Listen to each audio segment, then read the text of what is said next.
One of the issues that constantly comes up when I talk about abortion that I assume doesn't come up as much when you talk about it is I'm a man, obviously.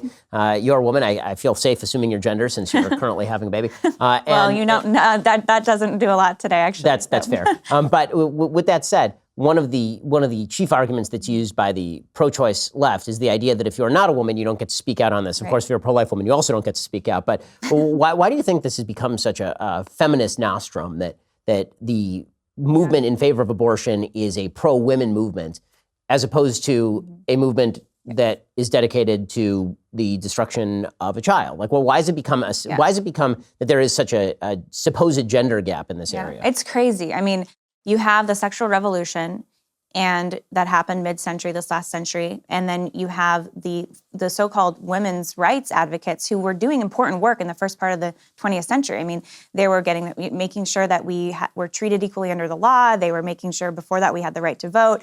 But then all of a sudden it got hijacked by this new sexual libertinism, where it's now all about not just my body, my choice, it would come later, but this idea that sex has nothing to do with children, it shouldn't have to do with commitment. And then the feminist movement then became the movement of basically Playboy types, you know, saying we should be free, burn your bra, you know, sexual promiscuity. And then the result of that too is if we get pregnant, we have the right, now we should have the right to not have to be pregnant. And so we should have the right to end the pregnancy, choose, you know, my body, my choice. So using these euphemisms, I mean, basically the right to kill.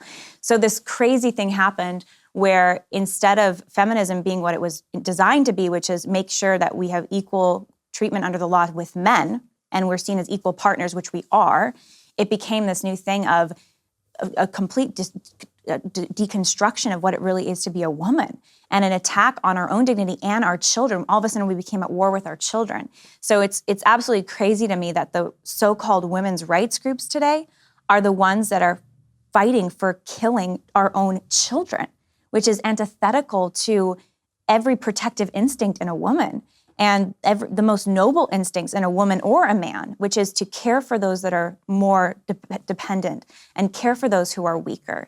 So it's really horrific what has happened. I think deep down it doesn't resonate with people. I mean, deep down I think we're made to love. We're made to see life as precious. We're made to value children, to value sex as something more than just this thing you do whenever you want with whoever, but that it's meant for something beautiful and a lifelong bond. So the anti-messages of the sexual revolution and today's crazy off-the-reservation feminism, which isn't the authentic original feminism, I think people are not really comfortable with it. Deep down, it doesn't resonate. And the more you educate about what true feminism was designed to be and the beauty of motherhood and the dignity of women, you talk about these things, I think it changes it for a lot of people.